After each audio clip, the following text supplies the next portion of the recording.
Hi everyone, I'm Noreen and welcome to my kitchen. Today we're going to put together a delicious Baja style pot roast, but we're not going to eat it like a pot roast. We're going to use it and shred the meat, and we're going to use it inside some delicious beef tacos.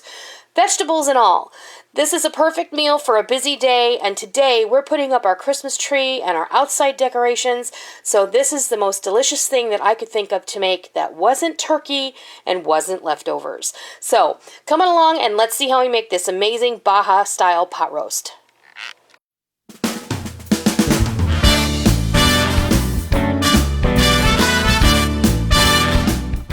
Get ready to put together our Baja style pot roast, and I really only call it that because this has all of the flavors of Mexico.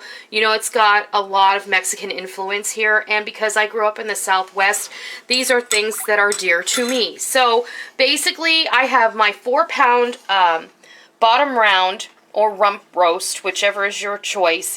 I just find a chuck roast to be much too fatty, and it puts off an awful lot of grease. This has a nice fat cap on it. We can take it out if we want to and get rid of that. In a chuck roast, it's a little more difficult. I have 2 jars, 2 pints, 4 cups total of my home canned Rotel. I'll take those lids off for you. So if you're using store-bought Rotel, you're going to want 4 cans. 4 regular sized cans, otherwise you're going to want 2 big ones, but I've never seen Rotel in a big can. So I'm also going to use a cup of beef stock, and then our aromatics. I have 2 medium sized yellow onions that I have kind of chunked up. I have 4 small green peppers that came out of my garden, so if you have a couple of larger ones from the store, that's what I would do. They're cored and they're just cut in chunks.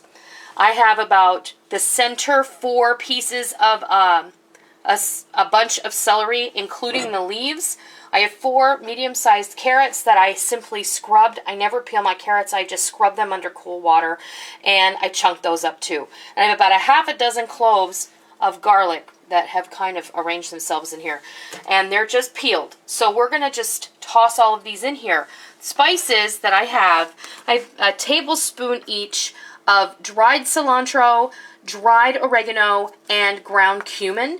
I have a teaspoon each of onion powder and garlic powder, a half a teaspoon of thyme, and a few bay leaves that are in pieces, but that's all right. These are my bay leaves that actually picked off my bay tree and dried. And then we're going to use some salt and pepper. Probably not all of this, but about a teaspoon each of salt and cracked black pepper. So this is going to be pretty easy. We're just going to go ahead and put this all together.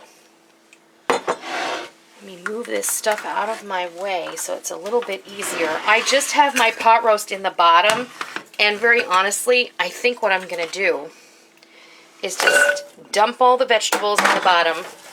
And you don't have to worry too much about getting these perfectly mixed up or organized, because it's going to do it all by itself anyway. Let's get all of our seasonings in here. No rhyme or reason, just get them in the pot.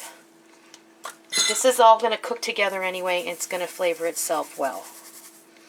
There, I didn't use all that salt and pepper. Let's get our Rotel. So this is my homegrown tomatoes from my garden, along with hatch green chilies from New Mexico that I was able to get in the grocery store, and onions and a little bit of lemon juice. And here's 1 cup of beef stock. And this is just to get everything moving, just in case there's not enough liquid there. And I just want to arrange it so that this roast is kind of sitting down a little bit inside that crock pot. Okay, so now all I'm going to do is I'm going to put this in the sleeve. I'm going to set it on high, and I'm going to cook it on high for about 6 to 7 hours. My pot roast is frozen. So, I have done this many times before. I've always used this particular brand of slow cooker, and I've never had a problem with my crock cracking. I have had more sleeves wear out before the crocks break, and it always pains me to, you know, have that happen, because I always try and find some other use for the crock because they're beautifully made, and I hate to get rid of them. But anyway, That's just something I have to get over myself. I'm sure some of you have the same issue.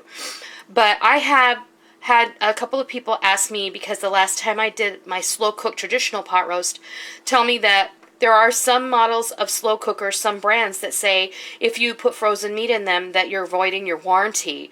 So you might want to check with your manufacturer's instruction manual to find out.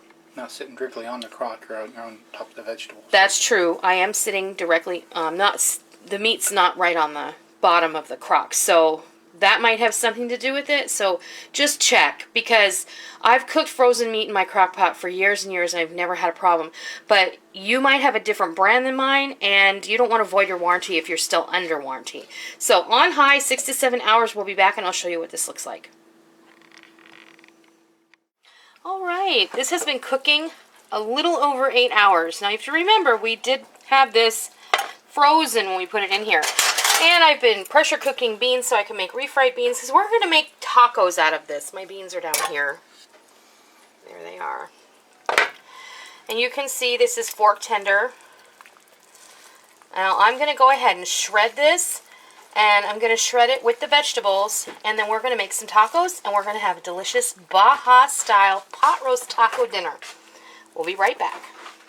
There's a beautiful plate of Baja style pot roast tacos. Now, just because you make a pot roast doesn't mean you have to eat it like a pot roast, like with all, you know, the vegetables and mashed potatoes and gravy. You can do a lot of things with pot roast right out of the crock pot. And tonight we're going to make tacos out of this, and we're going to have lots left over, and there's a lot you can do with that leftover meat. Tonight, because the vegetables kind of melted in and everything, there's celery and onions and carrots and green peppers and all of the delicious tomatoes and green chilies from the homemade rotel that were in the meat. I just took some tongs and portioned the meat into these tacos, and the veggies are already in there. A little sharp cheddar cheese, some homemade refried beans that I cooked in the pressure cooker today, and that's dinner.